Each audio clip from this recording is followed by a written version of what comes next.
So I know you guys are all thinking there's no such thing as phase nine, but I'm going to make a case for yes, there is. There is a phase nine.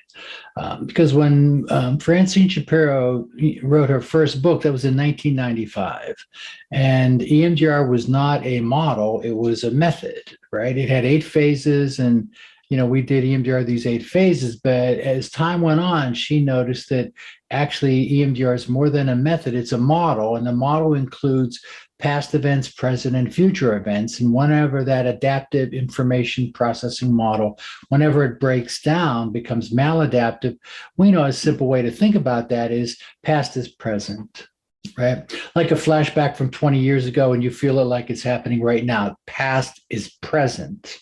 And that happens in dramatic ways, like a flashback, or just in subtle ways.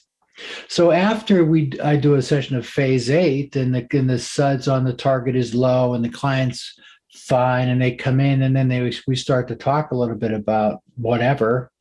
Most of the time, that people come to therapists because they have something to complain about. There's something they're not happy with, and they start to talk.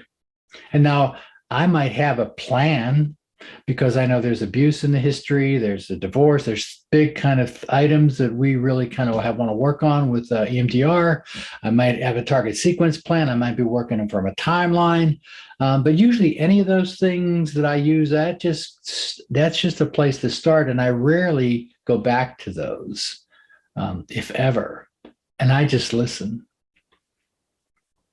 And the client will tell me what to do next if I listen. For example, I just had a woman who did have kind of a domestic violence past and some abuse in her childhood.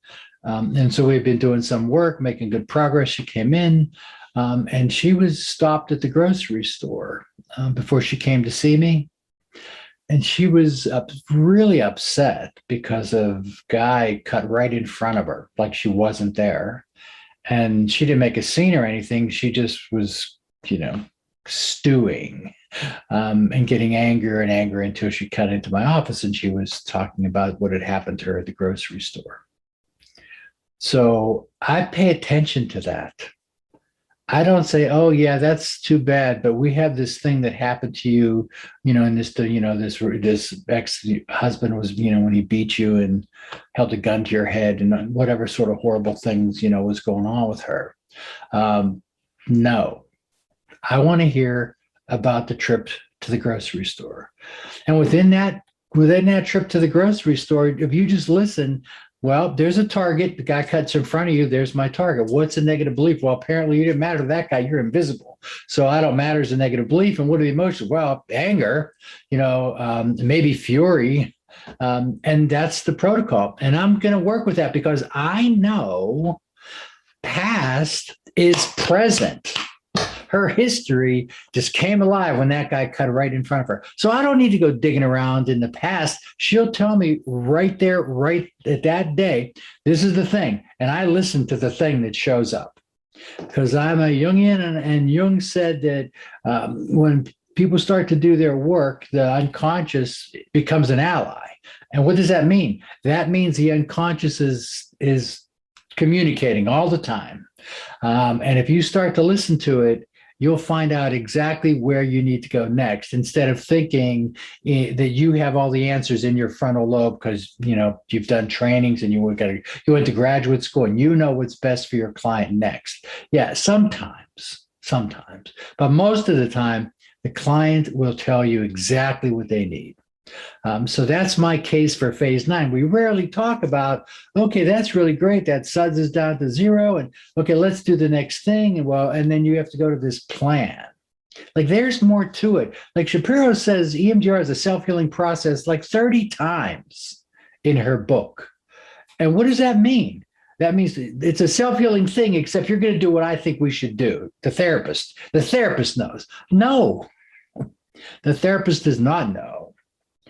And if you allow yourself to not know, that's a really wonderful place to be, because you will be surprised if you're curious and you listen to everything that the client says. You'll hear targets all over the place.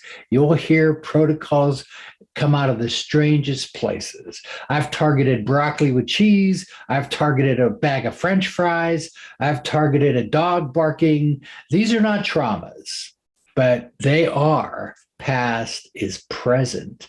And whenever I target those sorts of things, powerful sessions happen usually on those days. So I just encourage you to think of this in between phases 8 and the next phase 3. That period in between there is packed with mystery and opportunity. So if you would just allow yourself to not know and just listen and see if you can hear a protocol there, and you will be surprised. You will almost always see something that needs to be done on that day if you allow yourself to understand that EMDR doesn't have to target trauma or these horrific things. It could be just this annoying thing that happened and they're telling you about it. So if it's an annoying thing, a little thing, but they're telling you, the therapist who they're paying a lot of money to come and see, it's important, right?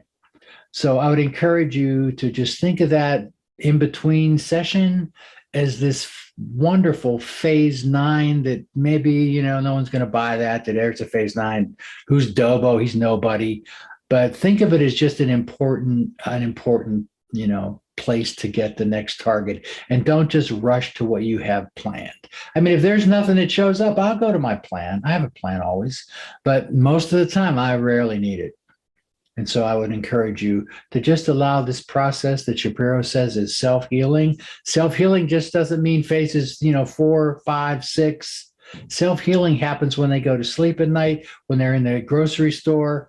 That self-healing thing is going on all the time. And you want to foster that and facilitate that. So I hope that you'll give that a try. Put your plan away, just watch, and just listen. And you'd be surprised. You're just going to hear protocols, targets all over the place. If there's a target and an emotion, that's a protocol. You can come up with a negative cognition. That's the essence of the protocol. And it doesn't have to be traumatic.